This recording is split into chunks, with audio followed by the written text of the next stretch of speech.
ఓం తపః, ఓం సత్యం అని చెప్పేసి అవి ప్రాణాయామ మంత్రాలు అంటాం వాటిని. అంటే ముందు ప్రాణాయామం అని చెప్పేసి అక్కడ ప్రక్రియ ఉంది. ప్రాణాయామము ధ్యానానికి, ఈశ్వరోపాసనకు చాలా ఉపయోగపడుతుంది. ఆరంభంలోనే మనసుని ఏకాగ్రం చేసుకోవడానికి, శుద్ధి చేసుకోవడానికి, స్థిరం చేసుకోవడానికి చాలా అవసరం. అదొక పగ్గం, అదొక కళ్యం కాబట్టి ముందు చేసుకోవాలి.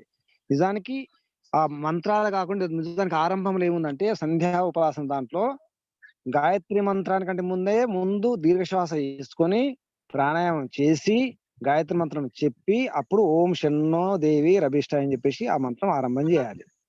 ఇది ప్రక్రియ. మనం ఇది ఆరంభంలో మర్చిపోతాం. అంటే ఈ అయితే ముందు ముందు తయారీ అయితే అవసరం ఉంటుందో అంటే ముందు ముందు ఏదైతే తయారీ చేసుకోవాలో అది మర్చిపోయినాం. గాయత్రి మంత్రం చెప్పుకుంటే ఒకసారి గాయత్రి మంత్రం కూడా చెప్పాము. నేరుగా డైరెక్ట్ గా ఓం షన్నో దేవి రభిష్ట అని చెప్పే వాళ్ళు కూడా ఉన్నారు. గాయత్రి మంత్రం కూడా చెప్పారు కొందరు ఆరంభంలో. గాయత్రి మంత్రం కంటే ముందే ప్రాణాయామం చేసుకోవాలి. దానికంటే ముందు దీర్ఘశ్వాస చేసుకోవాలి. దీర్ఘశ్వాస ఎందుకంటే సహజ స్థితికి రావాలి శ్వాస. దానికి దీర్ఘశ్వాస తర్వాత ప్రాణాయామం కనీసం 3 సార్లు చేసుకోవాలి. ఈ ప్రక్రియ మహర్షి దాని ద్వారా రాయడం జరిగింది, పెట్టడం జరిగింది. మనం మర్చిపోతాం, చాలా విషయాలు మర్చిపోతున్నాం, ఎన్నో విషయాలు మర్చిపోతున్నాం, ప్రక్రియను మర్చిపోతున్నాం. మంత్రం చెప్పుకోవాలి. మంత్రంలో ఏదైతే ప్రార్థన ఉందో ఆ ప్రార్థన బాగా ఆ భావాన్ని బాగా నింపుకోవాలి.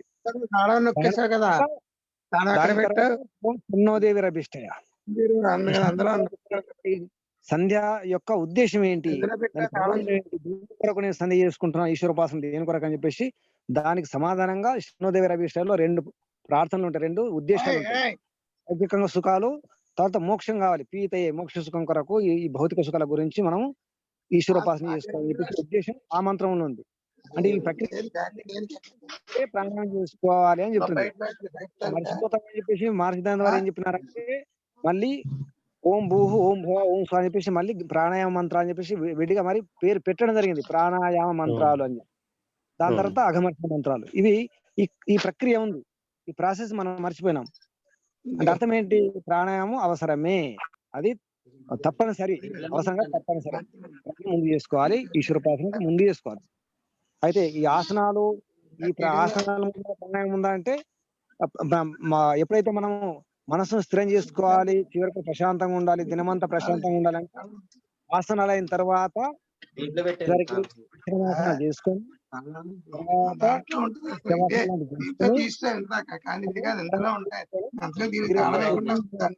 ప్రశాంతంగా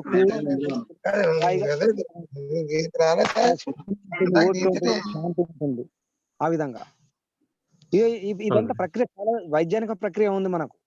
ఇక మనం పరిగెత్తాలి, పని చేసుకోవాలి, రజోగుణం పెంచుకోవాలంటే ముందు ప్రాణాయామం చేసుకోవాలి, తర్వాత ఆసనాలు చేసుకోవాలి, చివరికి వ్యాయామం చేసుకోవాలి. వ్యాయామం చేసుకుంటే శరీరంలో ఉత్సాహం వస్తుంది, స్ఫూర్తి వస్తుంది, పరిగెత్తడానికి పనికి వస్తుంది. అంటే రజోగుణం పెంచుకొని పోవడం అన్నమాట. అది రజోగుణం కావాలి, పరిగెత్తాలనుకుంటే చివరికి కొద్దిగా వ్యాయామం చేసుకోవాలి. లేదా ప్రశాంతంగా ఉండాలంటే చివరికి ఈ వ్యాయామం చేసుకొని తర్వాత సూర్య నమస్కారం లాంటివి అవన్నీ చేసుకొని ఆసనాలు వేసుకొని చివరికి ప్రాణాయామం చేసుకొని కొద్దిగా ధ్యానం చేసుకొని జపం చేసుకొని లేస్తే ప్రశాంతంగా హాయిగా ఉండొచ్చు. ఇది మన ఇష్టం అనమాట. మనం మీకు ఏం కావాలి, దినమంతా ప్రశాంతంగా ఉండాలా లేదా రజోగుణం పెంచుకొని పరిగెత్తాలా, దాన్ని బట్టి మన యొక్క దినచర్యని బట్టి మన అవసరాన్ని బట్టి మనం చేసుకోవాలి. ఇదంతా కూడా ఒక రహస్యం, ఇదంతా బ్రహ్మ విద్య, యోగ విద్య ఇది. ఓం ఓం. గురూజీ, ఇప్పుడు ఇక్కడ ప్రాణాయామం చేయటం ఈ ఉదరం దగ్గర ఉన్న డయాఫ్రమ్ మందం ఉండటం, పలుచగా ఉండటం అనేది దాని వలన కూడా ప్రాణాయామం చేయలేకపోవటం ఉంటుంది అంటారా? దాన్ని పలుచగా ఉంచుకోవటం కోసం ఏమన్నా చేయాలంటారా? ఫ్యాట్ పెంచుకోకూడదు, అభ్యాసం చేస్తుండాలి, మెల్లగా నిదానంగా అభ్యాసం చేయాలి, ముందు ధైర్యంతో అభ్యాసం చేయాలి. దాన్ని మెల్లమెల్ల అలవాటు సాగాలి. అది సాగాలి కదా, అది ఒక రబ్బర్ లాంటిది, అది ఒక రబ్బర్ నిజానికి మధ్యలో అదొక బేలూన్, అది ఒక బేలూన్ లాంటిది. అది ప్రయత్నం చేయాలి. అన్ని మలుచుకోవచ్చు. మన శరీరం మన ఇష్టం అండి, అలా ఉండాలి. అంత ధైర్యంగా చెప్పాలి, నా శరీరం నా ఇష్టం అన్నట్టు ఉండాలి. దేనైనా నా ఇష్టం వచ్చినట్టు నేను మలుచుకుంటాను, దాన్ని మార్చుకుంటానని ఉండాలి. మలుచుకోవాలి, మార్చుకోవాలి, ఉపయోగించుకోవాలి. అంటే నేను ఆత్మను, ఇది మర్చిపోకూడదు. ఆత్మనే అన్నిటిని, ఆత్మ నడిపించాలి కదా శరీరాన్ని. మనం నడిపించడం లేదు, శరీరం చెప్పినట్టు మనం వింటున్నాము, నాలుక చెప్పినట్టు, నాలుక రుచి చెప్పినట్టు వింటాము, ముక్కు వాసన, ఆ సుగంధాలు దుర్గంధాలు, దాన్ని బట్టి మనం దాంట్లో కొట్టుకుపోతాము. ఈ కంటి రూపం గురించి కొట్టుకుపోతాము, చెవి శబ్దం నుంచి, ఈ చర్మం స్పర్శ కొట్టుకుపోతున్నాం. అన్ని వలలే, అన్ని చిక్కులే, మనకు చిక్కిపోతున్నాం వలల్లో.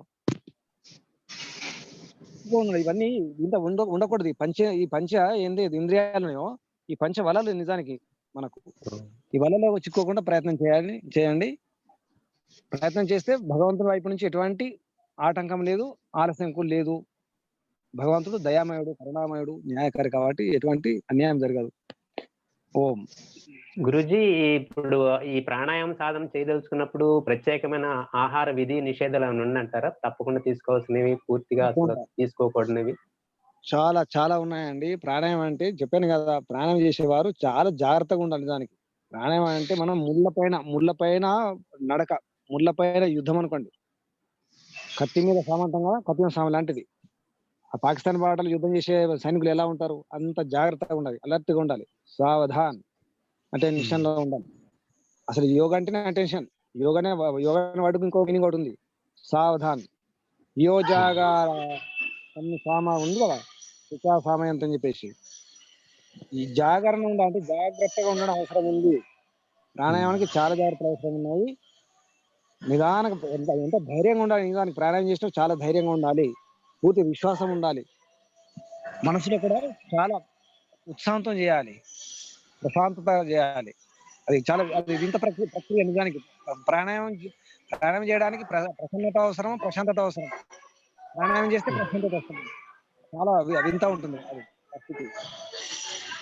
ఈ రోజు మనకు ఏమైపోయిందంటే ప్రతి ఒక్కరు యోగా మాస్టర్లు అయిపోయినారు ఈ రోజుల్లో. అందుకే ఇది ఒక సమస్య వచ్చేసింది. అందరు యోగా అంటున్నారు, అందరు ప్రాణాయామం అంటున్నారు. రకరకాల ప్రాణాయామాలు, రకరకాల యోగాలు, రకరకాల ఉపాసనాలు, రకరకాల ధ్యానాలు, జపాలు, తపాలు అన్ని రకరకాలు చేస్తున్నారు కానీ అసలు మర్చిపోయినారు. అసలు విషయం మూలం మర్చిపోయినారు. ఆకులను పట్టుకుంటున్నారు, కొమ్మలను పట్టుకుంటున్నారు. ఆ ఈనెలు ఆకులు కూడా కాదు, ఆకుల మధ్య ఈనెలు పట్టుకుంటున్నారు. కష్టం. ఎందుకంటే మూలం అర్థం చేసుకోవాలి. కొట్టుకుపోతున్నామండి. ప్రపంచంలో చాలా కొట్టుకుపోతున్నారు. మేధావులం అనుకుంటున్నాం కానీ మేధావులం కాదు మనం. నిజానికి మనకంటే జంతువులనే చిన్న జంతువులు, చిన్న క్రిమి కీటకాలు అవి సరైన దినచర్య పాటిస్తున్నాయి, హాయిగా ఉంటున్నాయి. ఏ చిక్కు లేకుండా, ఏ రోగాలు లేకుండా హాయిగా ఉంటున్నాయి. ప్రయత్నం చేయాలి. మనం అర్థం చేసుకోవాలి అసలు ఈ మానవ దేహం ఏమిటి, ఈ ఈ ప్రక్రియలు ఏమిటి, అసలు ఈ ఋషులు ఎందుకు ఈ ప్రక్రియలు పెట్టినారో అర్థం చేసుకుంటే మనం హాయిగా ఉండొచ్చు. ఓం. ధన్యవాదాలు గురూజీ. ఓం. ఓం. ఇంకా ఆరోగ్య సమస్యలు?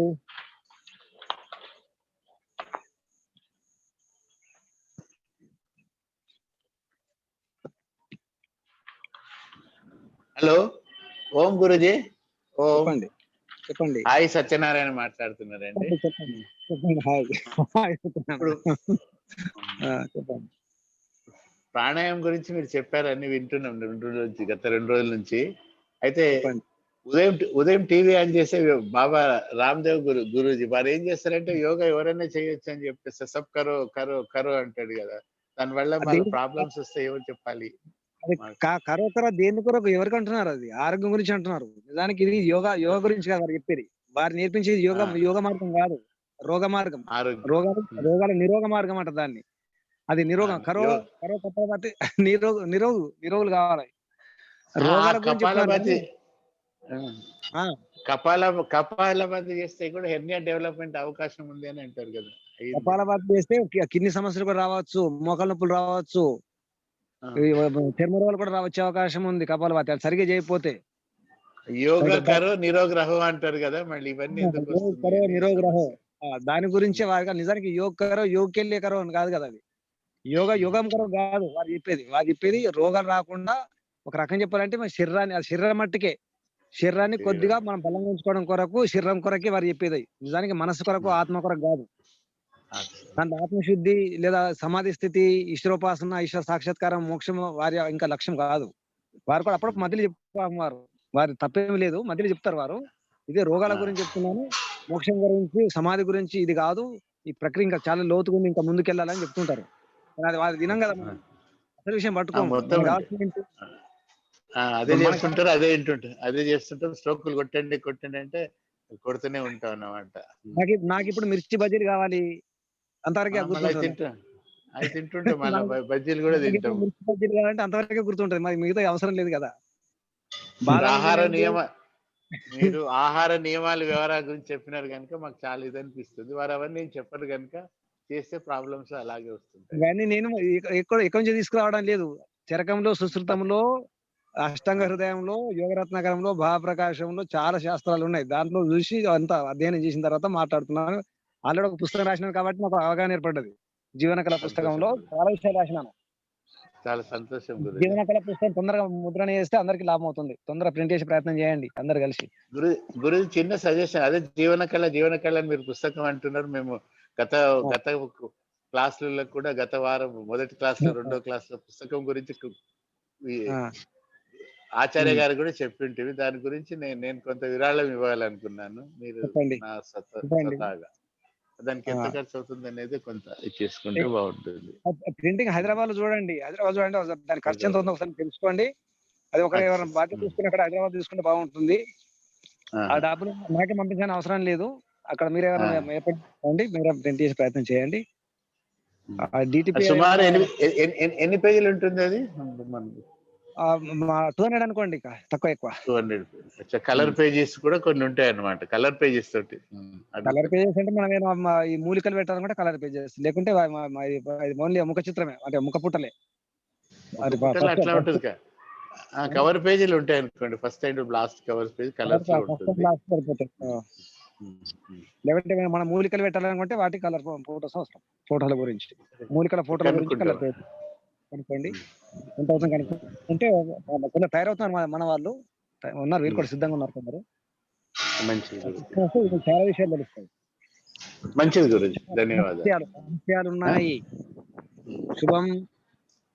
ఓం సర్వే సంతు నిరామయాః. ఇంకా చెప్పండి. ఆరోగ్యం.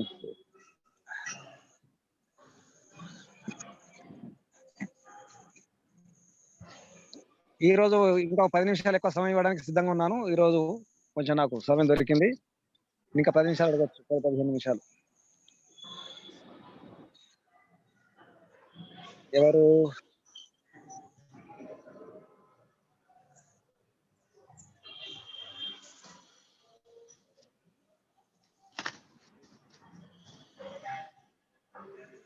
చెప్పండి. ఓం. చెప్పండి. బచ్చరాజ్ ప్రకాష్. ప్రకాష్ గారు చెప్పండి. పైన ఉడుస్తుంది. ప్రణామం గురుజీ. ప్రణామములు. ప్రణామములు. చెప్పండి. ఇంట్లో బందీగా ఉంచుతున్నారు నన్ను. చెప్పండి. ఈ కరోనా వైరస్ వల్ల ఇప్పుడు నిత్య కర్మలు బంధించి గృహబంధం చేస్తున్నారు. మరి ఎట్లా దాన్ని జాగ్రత్తలు తీసుకొని బయట వెళ్ళొచ్చా? మీకు ధైర్యం ఉంటే వెళ్ళండి. ఇప్పుడు ఎన్ని రోజులైంది మీరు వచ్చి అమెరికా నుండి? 25 రోజులైంది. వెళ్ళండి, మీ స్థితి చూసుకోండి. వెళ్ళండి అంటే ఇప్పుడు నేను వెళ్తే నాకు అటాక్ కాకపోయినా నాలో ఉండి వేరే వాళ్ళకి వచ్చే ప్రమాదం ఉందని ఇప్పుడు వెళ్ళడం అంటే ప్రికాషన్స్ ఏం తీసుకోవాలి? అయితే మీరు ఒకటి, ఇప్పుడు మీకు ఏమైనా ఉన్నట్టు డౌట్ ఉందా? మీది నెగటివ్ కదా, పాజిటివ్ కాదు. నాకేం లేదు, నాకు లేదు. నా వల్ల వేరే వాళ్ళకు వచ్చే ప్రమాదం ఉంది అని అనుకున్నప్పుడు ఏం చేయాలి? ఆగాలి. మీరు అందరు హితం కోరుతున్నారు కదా, ఆరోగ్యం కోరుతున్నారు కాబట్టి ఆగండి. తపస్సు చేయండి. తపస్సు చేయండి, ఆగండి. ముందు గట్టిగా, ఇంకా మీరు మంచిగా ఇంకా గట్టిగా అయిపోండి, మానసికంగా, శారీరకంగా. నేను మానసికంగా శారీరకంగా గట్టిగానే ఉన్నా, కానీ నా వల్ల వేరే వాళ్ళ కోసం ఇప్పుడు ఇక క్లియర్ గా చెప్పాడు. మేము ఉన్నదే ఇద్దరము. మా ధర్మపత్నికి డయాబెటిక్ ఉంది. మా అబ్బాయితో ఎటు వెళ్ళొద్దని కండిషన్స్ తో ఇంటికి పంపించారు ఇక్కడికి. మంచిదే, ఉండండి, మంచిదే కదా, నష్టమేముంది, ఉండండి. నష్టం అంటే ఇప్పుడు నాకు తిరగడం కాదు, తిరిగే పని ఏం లేదు. అతి ముఖ్యమైన కొన్ని బాధ్యతాయుతంగా ఉన్నాయి కొన్ని పనులు, బయట వెళ్తేనే కానీ కావు. మీరు స్వతంత్రులు, మీరు నిర్ణయం చేసుకోండి. ఇప్పుడు రోగాల గురించి అడగండి, మరి బాధలు ఉంటే అడగండి. ఇప్పుడు రోగాల గురించి, అదే రోగం గురించి చెప్తున్నాను. ఇప్పుడు ముందు జాగ్రత్తలు ఏం తీసుకోవాలి రాకుండా ఉండాలంటే అది చెప్పండి. ముందు జాగ్రత్తలు ఏంటంటే, ఒకటి, మీరు ఈ గిలో ఉంది కదా, గిలో బాగా వాడే ప్రయత్నం చేయండి. తిప్పతిగా గిలోయ్ తిప్పతి ఆకుల టాబ్లెట్ ఇష్టం ఆకులు కానీ టాబ్లెట్స్ కానీ ఇందులో సత్తు కానీ పౌడర్ కానీ చూర్ణం కానీ ఏదైనా మొత్తం అయితే వాడే ప్రయత్నం చేయండి ఎక్కువ. అది ముఖ్యం పెట్టుకోండి, అది ముఖ్యం పెట్టుకోండి, అది ముఖ్యం పెట్టుకోండి. బస్ అన్నిటికీ పనిచేస్తుంది. అది ఒకటి కాదు, ఇమ్యూనిటీ కానీ రోగ నిరోధక శక్తి కానీ రకరకాల సమస్యలు అన్నిటి కూడా పనిచేస్తుంది. ఇక ఈ రోజు నేను అక్కలకర్ర గురించి పెంచండి. అక్కలకర్ర అది బాగా పనిచేస్తుంది. అక్కలకర్ర తర్వాత ఇంకోటి అడ్డసరం అని ఒకటి ఉంది. అడసరం కూడా చూర్ణం దొరుకుతుంది. అడసరం చూర్ణాలు, అడసరం వాడండి. తర్వాత ఈ అక్కలకర్ర కూడా వాడండి, తులసి వాడండి. అసలు ఇది సరిపోతాయి, అసలు ఏ వైరస్ రాదు. ఇక అప్పుడప్పుడు ముక్కులో అనుతైలం వేసుకోండి. అందరికి చెప్తున్నాను, ముక్కులో అనుతైలం వేసిన ప్రయత్నం చేయండి, బాగుంటుంది. ఇప్పుడు జలుబు కానీ సమస్య కూడా ఉండవు. ఈ ముక్కు ఈ సైనస్ కానీ తర్వాత ఈ తలనొప్పులు మైగ్రేన్ లాంటివి కూడా పోతాయి. ముక్కులో ఒకటి అనుతైలం వేసుకోండి. లేదంటే మామూలుగా ఆవాల నూనె కూడా వేసుకోవచ్చు. మామూలుగా ఆవాల నూనె, ఇంకా కొంచెం ప్రయత్నం చేస్తే కొద్దిగా సాహసం చేస్తే వేప నూనె కూడా వేసుకోవచ్చు. వేప నూనె కూడా ముక్కలు వేసుకుంటే చాలా మంచిది. అలా ప్రయత్నం చేయండి. ఏమి కాదు, దానికి ఏ వైరస్ ఉండదు, ఏమి ఉండదు. వేప నూనె మార్కెట్ లో దొరుకుతుందా? దొరుకుతుంది, చాలా ఈజీగా దొరుకుతుంది, చాలా చీప్ కూడా ఉంటుంది. అది వేప నూనె, ఆవాల నూనె. ఆవాల నూనె పతంజలి, ఆవాల నూనె పతంజలి వాడండి. పతంజలి బాగుంటుంది. ఆవాల నూనె శుద్ధంగా ఉంటుంది. పతంజలి ఆవాల నూనె ఇది వేసుకోండి. బాగుంటుంది. అడ్డసరం అవి అయితే అవి నాకు ఐడియా లేదు, కానీ గిలో ఇది మాత్రం ఉన్నాయి. గిలో ఒకటి సరిపోతుందండి అందరికి. గిలో చాలు. గిలో తెలుసు, తులసి తెలుసు, సరిపోతుంది.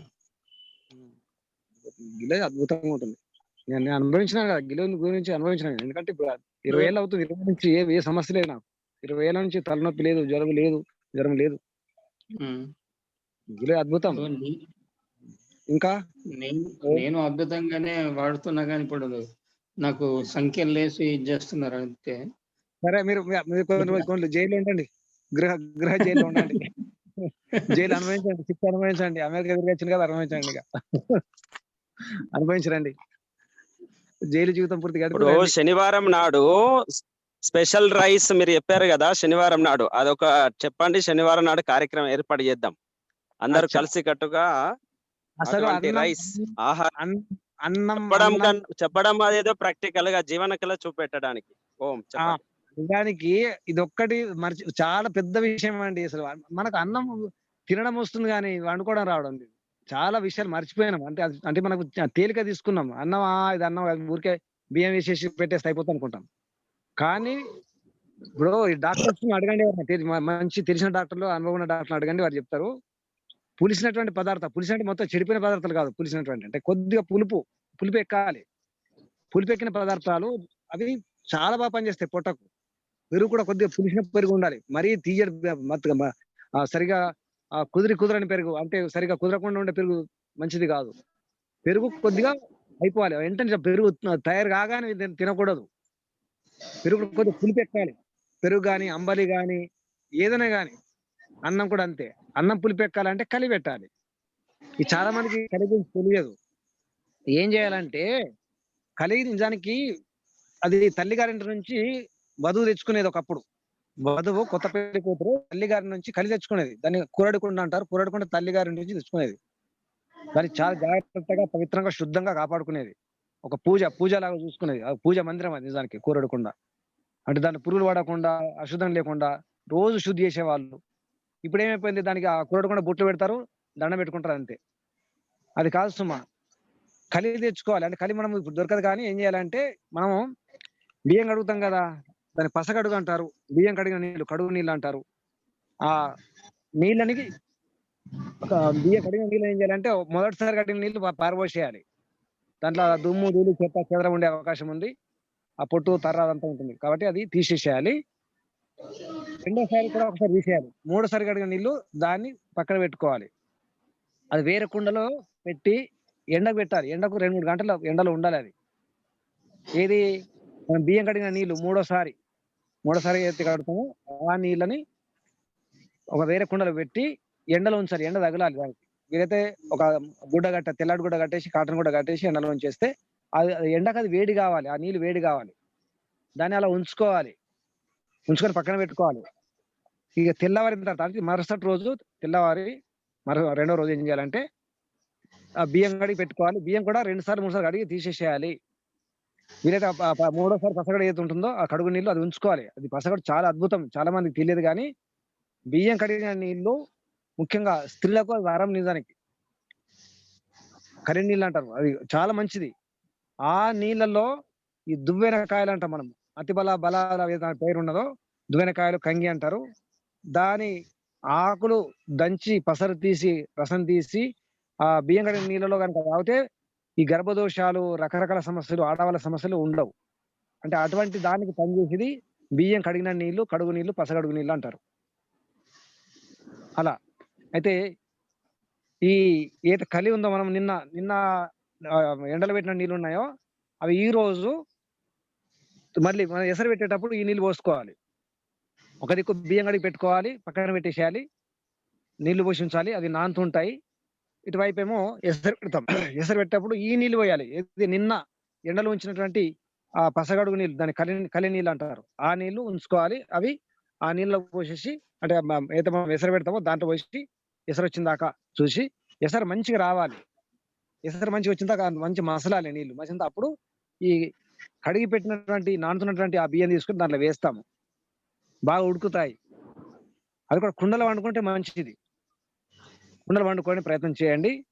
కుండ మూతి చిన్నగా ఉండాలి, వెడల్పు మూతి ఉండకూడదు. వెడల్పు మూతి ఏమో కూరలకు ఉండాలి. అన్నం వండడానికి, పప్పులు వండుకోవడానికి మూతి చిన్నగా ఉండాలి దాని నోరు. అటువంటి కుండల్లో పోసేసి ఉడకాలి. మధ్య మధ్యలో ఆ కట్టె తెడ్డు అంటాము. అది మామిడి కర్రతో చేసినటువంటిది తెడ్డు అయితే మంచిది. వేరే కర్ర కూడా వాడుకోవచ్చు కానీ మామిడి కర్ర చాలా మంచిది. ఎందుకంటే మామిడికి ఆ కర్రతో మన ఆహారం చెడిపోదు. ఇప్పుడు వేప కర్ర అయితే చేదు వస్తుంది, వేరే కర్ర అయితే దాని యొక్క గుణం వస్తుంది. కాబట్టి మామిడి కర్ర చాలా బాగుంటుంది. మామిడి కర్రతో తెడ్డు చేసేవాళ్ళు నిజానికి. వంటకు ఉపయోగించే అన్ని కూడా మామిడి కర్ర ఉంటే చాలా మంచిది. అలా ప్రయత్నం చేయాలి. ఈ రోజుల్లో ఈ సుబాబులు వాటితో ఎక్కువ ఇటువంటి ఈ తెడ్లు, స్పూన్లు రకరకాల తయారు చేస్తున్నారు. అన్ని కూడా సుబాబుల్ కర్రలు ఉంటాయి అవి ఈ రోజుల్లో. ఆయన పర్వాలేదు అనుకోండి. మామిడి కర్ర అయితే మంచిది. లేదా చింతకర్ర కూడా వాడుకోవచ్చు. చింతకర్రలతో చేసిన తెడ్డు అయితే ఇంకా మంచిది. చింతకర్ర కానీ మామిడి కర్ర కానీ. అయితే ఏదైతే ఈ రోజు తెడ్డు తీసుకోండి, ఆ తెడ్డుతో కలపండి. అన్నం ఉడుకుతుంది. మధ్య అప్పుడప్పుడు కలపడానికి కర్ర తెడ్డు వాడండి. మంచి ఉడికిన తర్వాత అంటే మొత్తం ఇట్లా పూర్తిగా మెత్త కాకుండా ముందే కొద్దిగా ఇక పలుకు ఇరిగిన తర్వాత దాన్ని పలక అంటారు. పలుకు ఇరిగిన తర్వాత దాన్ని వార్చి ఒక షిబ్బి దొరుకుతుంది, ఒక మూతలాగా దొరుకుతుంది. ఆ వెదురుతో చేసినటువంటి ఒక మూతలాగా ఉంటుంది. అవి మేదర వాళ్ళ దగ్గర దొరుకుతాయి. ఈ వెదురు బొంగులు ఏదైతే బంబు ఉంటుంది వాళ్ళ దగ్గర ఇది ఆ మూత, దాన్ని గంజి వార్చి మూత అంటారు, షిబ్బి అంటారు, షిబ్బి అంటారు కొందరు. ఇక్కడ నిజామాబాద్ ఈ ప్రాంతంలో వార్చే షిబ్బి అని షిబ్బి అంటారు. వార్చే షిబ్బి అంటే మూత అన్నమాట. వెదురు పుల్లలతో చేసిన అల్లుగా ఉంటుంది. అది పెట్టి దాన్ని గంజి వార్చి మొత్తం బోర్లేసి పెట్టాలి. కంప్లీట్ కుండ మొత్తం బోర్లేయాలి. బోర్లేస్తే మొత్తం ఏ మాత్రం ఒక చుక్క కూడా గంజి లేకుండా బయటకు మొత్తం వచ్చేస్తుంది. అప్పుడు చూడండి ఆ అన్నం ఎలా ఉంటుందో. కమ్మగా మంచి వాసన, పుల్లగా కమ్మ తినటం చాలా హాయిగా ఉంటుంది. ఊరికే పచ్చడి వేసుకొని తినొచ్చు, ఏది వేసుకొని తినచ్చు. అంత కమ్మగా ఉంటుంది, టేస్ట్ ఉంటుంది. అసలు అజీర్ణ సమస్యలు, గ్యాస్ సమస్యలు, అల్సర్ సమస్యలు, రకరకాల సమస్యలు ఏమి రావు. మలబద్ధకం కూడా ఉండదు. కడుపు అసలు చెడిపోదు. ఇది ప్రక్రియ. ఇక గంజి ఏం చేస్తారు, గంజి పక్కన ఉంచుకోవాలి. ఆ గంజి పక్కన ఉంచుకొని తర్వాత వేసుకుంటే కొద్దిగా అన్నం వేసుకొని తినొచ్చు. అది టిఫిన్ లాగా చేసుకోవచ్చు. లేదా ఆ గంజిని అలాగే ఉంచుకొని మరుసటి తెల్లారి వాడితే ఇంకా మంచిది.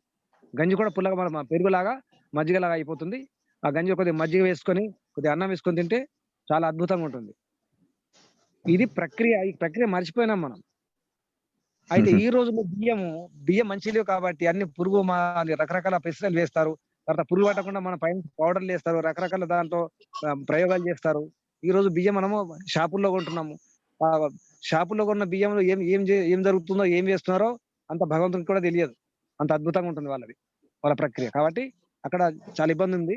మనం కొంచెం ప్రయత్నం చేస్తే వడ్లు కొనుక్కొని పట్టించుకోవడం మంచిది. వడ్లు ఒక 10 బస్తాలు తీసుకొని పట్టించుకుంటే 5 బస్తాలు తీసుకొని 4 బస్తాలు పట్టించుకుంటే మంచిది. 4 బస్తాలు తీసుకుంటే 2 బస్తాల బియ్యం వస్తాయి, సగం వస్తాయి సుమారుగా. అలా ప్రయత్నం చేయండి. వడ్లు కొనండి, బియ్యం కాదు కొనాల్సింది. దీనికి పరిష్కారం వడ్లు కొనుక్కోవడము. కొద్దిగా కష్టపడడం అంటే కొద్దిగా రిస్క్ తీసుకోవాలి. ఎందుకంటే బియ్యం కొని పెట్టుకుంటున్నాం కదా, 5 బస్తాలు 10 బస్తాలు కొంటారు, కొందరు ఎక్కువ కొని పెట్టుకుంటారు. బియ్యాన్ని కాపాడుకుంటున్నాం కదా, ఆ బియ్యం అయ్యేసరికి ఎంతో పురుగు వచ్చేస్తుంది, రకరకాల సమస్యలు నిజానికి. దాంట్లో పురుగు మందు కలపాల్సి వస్తుంది ఆ పురుగు పట్టకుండా. ఇవన్నీ తంటలు ఎందుకు? వడ్లు తీసుకోవాలి అవసరం ఉన్నప్పుడు. మనకు నిజానికి ఈ రోజు బియ్యం పడితే ఒక 1 మంత్ లోపల అయిపోవాలి, ఒక మాసం లోపల బియ్యం అయిపోవాలి నిజానికి. ఒకప్పుడైతే వారం వరకు దంచుకునే వాళ్ళు, వారం లోపల అయిపోయేది. ఇక పిండి అంటారా, పిండి కూడా అసలు ఒక ప్రతిరోజు ఎప్పటికప్పుడే ఆ రోజుకి ఆ రోజు పిండి ఉదయం విసురుకొని ఫ్రెష్ పిండి వాడుకునే వాళ్ళు రొట్టెలకు, చపాతీలకు. ఈ ప్రక్రియ మర్చిపోయినాం కదా. అంతా మన సమయం అంతా దేనికి ఇస్తున్నాం అంటే ఈ ఫోన్లకు, టీవీలకు, రకరకాల పిచ్చాపాటి మాటలకు, అనవసరంగా ఈర్ష్య ద్వేషాలకు, ఎక్కడెక్కడో పనికిరాని వాటికి సమయం అంతా వెచ్చిస్తున్నాం. మన టైం లేదు అంటాం. టైం దేనికి ఇస్తున్నాము? రోగాలు, బాధలు, హాస్పిటల్లు, ఈ టెస్టింగ్లు వీటికి ఇస్తాం. లేదా టెన్షన్లు, పరిగెత్తడం. మనం అసలు మర్చిపోయినా కదా, మనిషి ఎలా జీవించాలో మర్చిపోయినాము. మళ్ళీ బాధపడాల్సి వస్తుంది. కొంచెం కష్టపడండి. నిజంగా సమయం చాలా మిగులుతుందండి. ప్రయత్నం చేస్తే ఎంతో సమయం మిగులుతుంది. నేను ఇక్కడ చూస్తున్నాను కదా, లెక్కలేని సమయం ఉంది. అనవసర విషయాలకు మనము దాంట్లో కొట్టుకుపోతున్నాం కాబట్టి మనకు సమయం లేదు. కానీ ప్రయత్నం చేస్తే సాధ్యమే. వడ్లు కొనండి, ఉంచుకోండి. చూడండి, మీరు బియ్యం కొని ఎలా ఉంచుకుంటారో వడ్లు కొని పెట్టుకోండి. బియ్యం 5 బస్తాలు కొంటారు కదా, ఇది 10 బస్తాలు కొనండి. అంటే 5 బస్తాలు బియ్యం కొన్నట్టే. 10 బస్తాల వడ్లు తీసుకుంటే 5 బస్తాల బియ్యం ఉంచుకున్నట్టే కదా. కాబట్టి వడ్లు పట్టించుకోండి, బియ్యం ఆడించుకోండి. రైస్ మిల్లుల్లో ప్రయత్నం చేయండి. వీలైతే బియ్యం కూడా దంపుడు బియ్యం, అంటే మా ఈ బ్రౌన్ రైస్ వచ్చే విధంగా, అంటే పొట్టు ఎక్కువ లేకుండా పైన పొర పోకుండా చూసుకునే ప్రయత్నం చేయండి. అది కాదు అంటే ఇబ్బంది అనిపిస్తే తక్కువ, అంటే ఎక్కువ పాలిష్ పట్టకుండా మామూలు పైన అట్లా కొద్దిగా ఉంచుకునే ప్రయత్నం చేయండి. అప్పుడు ఆ బియ్యం చాలా పనిచేస్తాయి. ఆ పసగడు గాని, ఆ గంజి గాని, మంచి బి కాంప్లెక్స్ అన్ని ఉంటాయి దాంట్లో. ఆ బి కాంప్లెక్స్ పక్కన పెట్టినాము, ఆ బి కాంప్లెక్స్ టాబ్లెట్స్ వేసుకుంటాం మనం. అన్ని కాంప్లెక్స్ దాంట్లో ఉన్నాయి, ఆ తౌడులోనే ఉంటాయి. తౌడు ఉండాలి, తౌడు అవసరం ఉంది. తౌడుతో ఎన్నో రకాల ప్రయోగాలు చేస్తున్నారు, మీకు తెలుసు. తౌడుతో ఎన్నో దొరుకుతాయి. తౌడు నూనె వస్తుంది ఇప్పుడు, రైస్ బ్రాన్ ఆయిల్ అని చెప్పేసి, తౌడు నూనె అని చెప్పేసి. ఆ తౌడుతో నూనెలు వస్తున్నాయి, మనం గమనించట్లేదు. అసలు విషయం, అసలు సారాన్ని పక్కన పెట్టేసి పిప్పి తీసుకుంటున్నాం, అనవసరం పిప్పి. అది అన్నం కాదు, సున్నం కూడా కాదు. నిజం చెప్పాలంటే మనం వాడుతున్నది అన్నం కాదు, సున్నమే. తెల్లగా ఉంటే హాయిగా అనిపిస్తుంది, కళ్ళకు ఇంపు అనిపిస్తుంది. కళ్ళకి ఇంపు అనిపిస్తేనే తింటున్నాము, తెల్లగా ఉంటేనే. కొద్దిగా నల్లగా ఉందనుకోండి, కొద్దిగా మబ్బు వచ్చింది అనుకోండి, కొద్దిగా బ్రౌన్ ఉందనుకోండి, అన్నం కాదనుకుంటున్నాం. భ్రమలో ఉంటాము. అంత వింత పరిస్థితి. అసలు దేనికోసం తింటున్నాము? కళ్ళకు రూపం కొరకు కాదు కదా. మనకు తెల్లగా కనిపిస్తే మల్లెపూలు లాగుంటేనే అన్నమాట, సున్నం లాగుంటే అన్నం. అది సున్నం తిన్నా మంచిది. దానికి సున్నం తింటే కనీసం మోకాలు నొప్పులు రాకుండా ఉంటాయి. సున్నం తినండి, చాలా మంచిది. కాబట్టి అన్నం, బియ్యం ముందు ప్రయత్నం చేయండి. లేదైతే ఈ రోజుల్లో సూపర్ మార్కెట్లలో ముడి బియ్యం దొరుకుతున్నాయి బ్రౌన్ రైస్ పేరు మీద. అమెరికాలో కూడా లభిస్తాయి, అన్ని దేశాల్లో కూడా బ్రౌన్ రైస్ పేరు మీద లభిస్తున్నాయి. హైదరాబాద్ లో లభిస్తాయి, నిజామాబాద్ లో లభిస్తాయి. ఎక్కడైనా సూపర్ మార్కెట్లో బ్రౌన్ రైస్ అంటే ఇస్తారు. ఆ బ్రౌన్ రైస్ వాడే ప్రయత్నం చేయండి. బ్రౌన్ రైస్ ముడి బియ్యం అంటారు, దంపుడు బియ్యం అంటారు. దంపుడు బియ్యం అంటే దంచిన బియ్యమే దంపుడు బియ్యం. ముడి బియ్యం, దంపుడు బియ్యం ఒకటి కాదు సుమా. దంచుకొని తీసినటువంటి బియ్యమే దంపుడు బియ్యం. ఇప్పుడు మరాడించిన బియ్యంకి మనం బ్రౌన్ రైస్ అని పేరు పెట్టుకోవచ్చు, లేకపోతే ముడి బియ్యం అనుకోవచ్చు. ప్రయత్నం చేయండి. గుడ్డి కంటే మెల్ల నయం. 2 కళ్ళు గుడ్డి కంటే ఒక కళ్ళు గుడ్డిగా ఉన్న పర్వాలేదు, ఒక కళ్ళు మెల్ల కన్ను ఉన్న పర్వాలేదు. కనీసం ప్రయత్నం చేద్దాము, ఒక అడుగు వేద్దాం, మనం సాధించి చూపిద్దాం ప్రపంచానికి, ఇలా జీవించవచ్చు, హాయిగా ఉండొచ్చు అని చెప్పేసి ప్రయత్నం చేయండి. ఇంకా ఈ విషయంలో, ఈ అన్నం విషయంలో, వండే విషయంలో డౌట్ ఉంటే అడగండి. ఓం. ఇప్పుడు పాలిష్ బియ్యం ఉంటుంది, చెప్పండి. దానికి ఎట్లా కట్ అవుతుంది, నాకేం వినిపించలేదు, కట్ అయింది. ఏమంటున్నారు? ఇప్పుడు పాలిష్ బియ్యం ఉంటున్నాయి కదా ఇంట్లో, మరి అవి వాడవచ్చా ఇప్పుడు? వాడకూడదంటున్నారు కదా. వద్దు, దంపుడి మేమే తెచ్చుకోండి. దంపుడు బియ్యం, బ్రౌన్ రైస్. బ్రౌన్ రైస్ తెస్తే వాటికి వారం 10 రోజుల్లో పురుగులు వస్తున్నాయి. పురుగు వస్తే మంచిది కదా, పురుగు వస్తేనే మంచిది బియ్యం. అంటే పురుగు ఇష్టపడుతుంది. ఈ పాలిష్ రైస్ పురుగు కూడా ఇష్టపడడం లేదు. పంది తినని బియ్యము, కుక్క తినని బియ్యము, పురుగులు తినని బియ్యం మనం తింటున్నాం. బుద్ధి వాటికుందా, మనకుందా? పురుగులకున్న బుద్ధి మనకు లేదు. పురుగు పడతలేదు అంటే అర్థమైంది, దాంట్లో ఏమి లేదన్నమాట.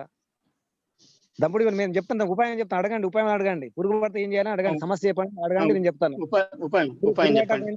పురుగు పట్టకుండా ఈ వేపాకులు ఉంటాయి కదా, వేపాకులు వేప తీసుకోండి, ఒక రోజు ఆరబెట్టుకోండి, కొద్దిగా ఆరిన తర్వాత నలిచేయండి, ముక్కలు ముక్కలు అవుతున్నాయి, దాంట్లో వేప కలిపేసేయండి, వేపాకు చూర్ణం లాగా చేసుకొని ఆ ముక్కలు చేసుకొని కలిపేసేయండి. అసలు ఏ పురుగు రాదు. నేను ప్రయోగం చేసినాను ఇక్కడ 6 మాసాల నుంచి. నేను ఒకసారి 50 కిలోలు తీసుకుని 6 మాసాల నుంచి ఉన్నాను నేను, పురుగు రాలేదు. కొద్దిగా ఉప్పు కలుపుకోండి, దొడ్డుప్పు కలపండి, దొడ్డుప్పు తర్వాత కలపండి. తర్వాత మనం కడిగేస్తే ఆ దొడ్డుప్పు కూడా వెళ్ళిపోతుంది నీళ్ళల్లో. తర్వాత వేపాకు పైకి తేలుతుంది, తీసేస్తే వెళ్ళిపోతుంది కడిగేటప్పుడు, హాయిగా ఉంటుంది. ఇక పప్పులు కూడా మీరు గమనించండి, పప్పులలో ఈ నూనె తర్వాత పసుపు కలిపి అంత రుద్ది పెట్టుకోండి. పప్పులో ఏ పురుగు మందు అవసరం లేదు. పప్పుల్లో పసుపు నూనె కలిపెట్టేస్తే దాని కలర్ కూడా బాగా ఇంపైన కలర్ వస్తుంది, ఏ పురుగు రాదు. లేదా కొద్దిగా వేయించి పెట్టుకోండి, పప్పులో వేయించి పెట్టుకుంటే అసలు ఏ పురుగు రాదు. మీరు కావాలంటే బియ్యం కూడా కొద్దిగా వేయించి పెట్టుకోండి, లైట్ గా వేయించి పెట్టుకోండి, పురుగు రాదు. ఇన్ని ఉపాయాలు ఉన్నాయి. ఉపాయాలు లేక కాదు కదా, లెక్కలేని ఉపాయాలు ఉన్నాయి, తెలియదు. ఆయన తెలిసిన కొన్ని పద్ధతులు ఒప్పుకోవడం లేదు ఇంట్లో. సమస్యలు అడగండి, నా శక్తిని బట్టి పరిష్కారాలు చెప్తాను. పరిష్కార మార్గాలు ఉన్నాయి. చాలా ధన్యవాదాలండి, చాలా ధన్యవాదాలు. భగవంతుని దయ వలన ఋషులు మహర్షులు మనకు అన్ని సమస్యలకు పరిష్కారాలు చెప్పినారు. ప్రతి సమస్యకు ఇప్పుడే సమస్య రాలేదు, ఇప్పుడే పరిష్కార మార్గాలు ఇప్పుడు ఈ సైంటిస్ట్ గారిని ఇప్పుడు వాళ్ళు కనిపెట్టలేదు, ఎప్పుడో కనిపెట్టిన మార్గాలు ఉన్నాయి.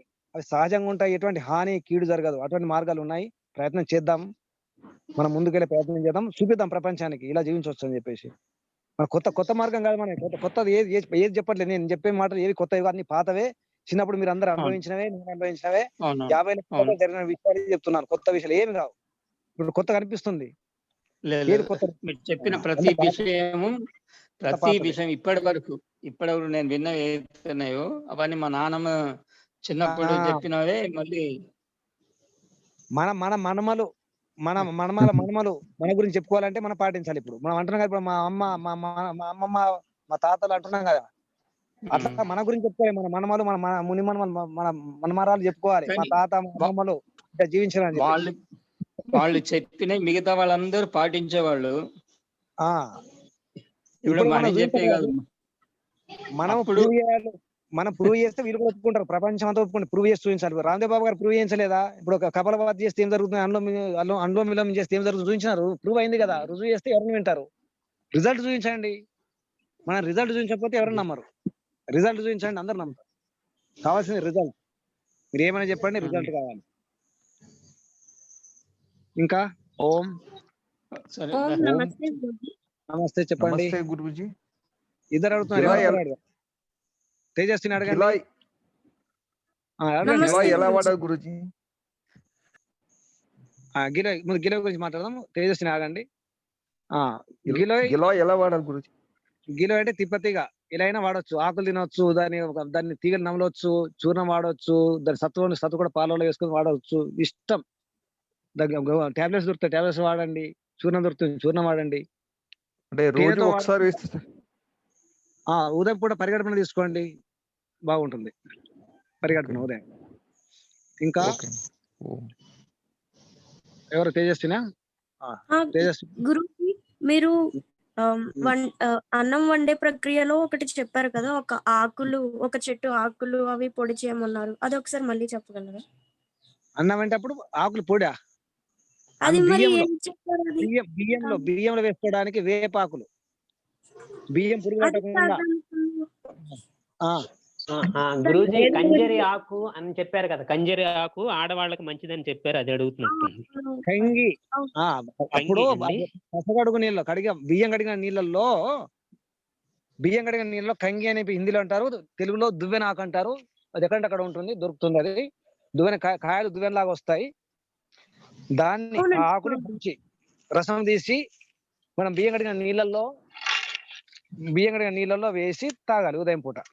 ఆడవాళ్ళ సమస్యలకు ఏ సమస్యనా పోతుంది. ఈ వైట్ డిశ్చార్జ్ కానీ, తర్వాత ఓవర్ బ్లీడింగ్ కానీ, మంతు రావడం రాకపోవడం, ఇట్లాంటి సమస్యలు అన్ని కూడా పోతాయి. కంగి, దువ్వెనకాయలు, ఆకులు. ఇంకా ధన్యవాదాలు. ఓం గురుజీ నమస్తే. గురుజీ నమస్తే, చెప్పండి.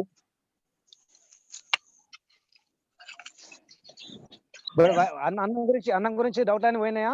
అన్నం ఎలా వండుకోవాలి, ఎలా బియ్యం తెచ్చుకోవాలి, ఎలా ఉంచుకోవాలి, అది అడగండి. అది పూర్తి చేయండి. గురూజీ అది కలి అనేది నిన్నటి కడిగిన నీరు ఈ రోజుకి పులుస్తుంది, ఈ రోజు వాడుతున్నాం, రేపు కూడా అది వాడుకోవచ్చా? ఈ రోజు పోయినా ఒక రోజుకి మళ్ళీ ఎండలు పెట్టుకోవాలి ప్రతిరోజు. అంబలి చేసుకుంటే ఎలా చేస్తారు? అంబలి లాగానే ఎండలు అంటే ఎండలు పెడితే ఏమవుతుందంటే సూర్యరశ్మి నుంచి శక్తి వస్తుంది, సూర్య శక్తి వస్తుంది. కొందరు ఏం చేస్తే వేడి చేసుకోవచ్చు కదా అని అడగవచ్చు. అదే ఇప్పుడు మనం వేడి చేసుకోవచ్చు కదా పొయ్యి మీద పెట్టుకొని, పొయ్యి మీద వేడి చేస్తే చెడిపోతుంది. ఉదాహరణకు ఏదైనా గింజలను ఎండలో పెట్టి నాటండి, మొలకెత్తుతాయి. అది కాల్చి నాటండి, వేయించి పెడితే మొలకెత్తుతాయా? ఏదైనా గింజలను విత్తనాలను మనము వేయించి పెడితే చచ్చిపోతుంది కదా, చనిపోతుంది అది. అవునండి, చనిపోతుంది. ఎండలో పెట్టేస్తే మొలకలు వస్తాయి. అంటే సూర్య కిరణాల్లో శక్తి ఉంది. అట్లా ఎండలో శక్తి ఉంది కాబట్టి ఆ శక్తికి రావాలంటే ఎండలో పెట్టాలి. అది కూడా కాటన్ గుడ్డ, తెల్లని గుడ్డ కట్టి ఎండలో ఆ సూర్యకిరణాలు సోకాలి. ఆ సూర్యకిరణాల ద్వారానే వేడి కావాలి, అది వేడెక్కాలి ఆ నీరు.